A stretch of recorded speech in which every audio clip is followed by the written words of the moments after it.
Не, дай така. Внимавайте там, че ще спукате, някой ток ще ударите, някой жица. Дай да... И то много силен ток е там, да знаеш. Дай, пускай дървата. Дай. Да. Брати и сестри българи, тук сме в квартал Орандовци, в София, на улица Одеса 45. В момента тук се строи незаконно, брати и сестри българи. Нямат разрешение за строителство, няма табела, виждате, че няма уведомителна табела. Строи се на парче, харчат се незаконно пари, общински пари над 200 милиона лева. Никъде не се вижда кой е инвеститор, какви пари се плаща и така нататък, брати и сестри българи. Ние получихме информация от общината, че този проект е за 200 милиона лева. А защо го няма като уведомление? Защото всичко се краде. 2014 започна този проект, дублер на Ляво-Владейски колектор, ето виждате. 2014 спряхме го строежа, в момента има дела в съда, те спират всяко видоизпълнение, имаме спор за собственост. Спор за собственост. Когато има спор за собственост, нищо не може да се прави, брати и сестри българи. Нали разбирате? А тези изроди, тези бандити, по-точно кмета на София, Васил Терзиев, както му каза с прозвището Васка Терзиева и неговата любовница Борислава Бонева от Спаси София, общински съветник, това се говори в средите, тези хора са дали заповед под командата на Делян Пеевски и Бойко Борисов, са дали заповед да се строи този незаконен строеж. Дублер на Ляво-Владейски колектор в София, квартал Орандовци, Одеса 45. Да се строи и да се източват българската кръв, да се източва.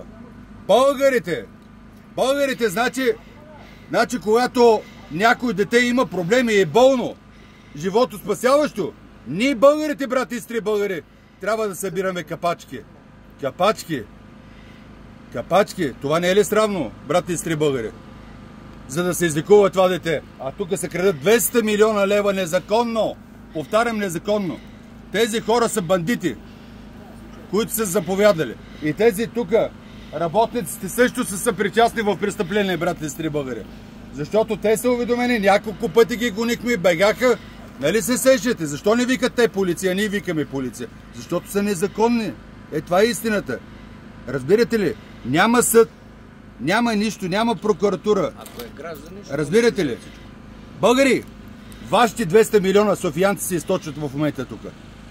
И никакви мерки не се взима. Нито главният прокурор, който е бандит също, бандит, който го огласиха по телевизора, че е съпричастен с 7-те джуджета. Това съм го видял по медиите. Тези бандити, Бойко Борисов, мутрите и Делян Пеевски, те са заповядали. Тези имат парите. А Бойко Борисов и Пеевски искат да вземат земята църковната и да си построят непостъргачи, брати и сестри българи. Ще им го позволим ли? Храм трябва да има, брати и сестри българи. Православието не спасил и пак православието ще не спаси. Ето Мадлен Кирчева, бивш общински съветник, да даде малко повече указания за Конституцията на България. Този проект е извън цялата правна уредба на Република България. Първо, Конституцията на Република България постановява, че частната собственост е неприкосновена. Те вървят към собствеността върху земя, отредена за български православен храм. Второ, проекта, който се изпълнява тук на парче, е противозаконен. Той не е в сила, той не е узаконен. Извършват се произволни действия по нареждане на кмета Софиянски, на кмета Терзиев. Васка Терзиева.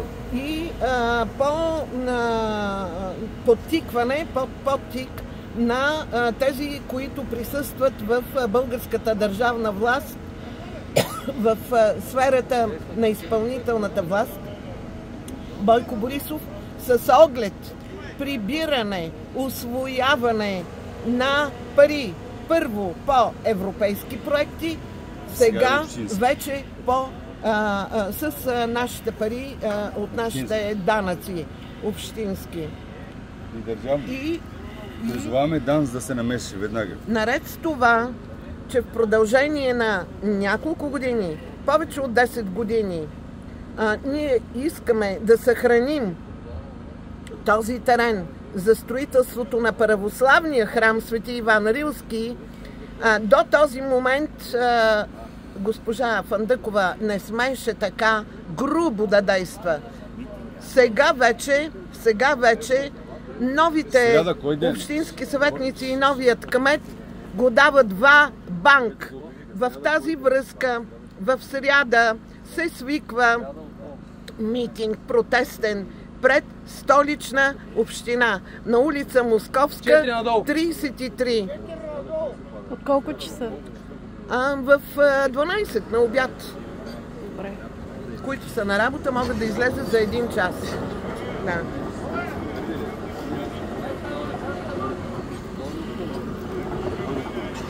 Брати,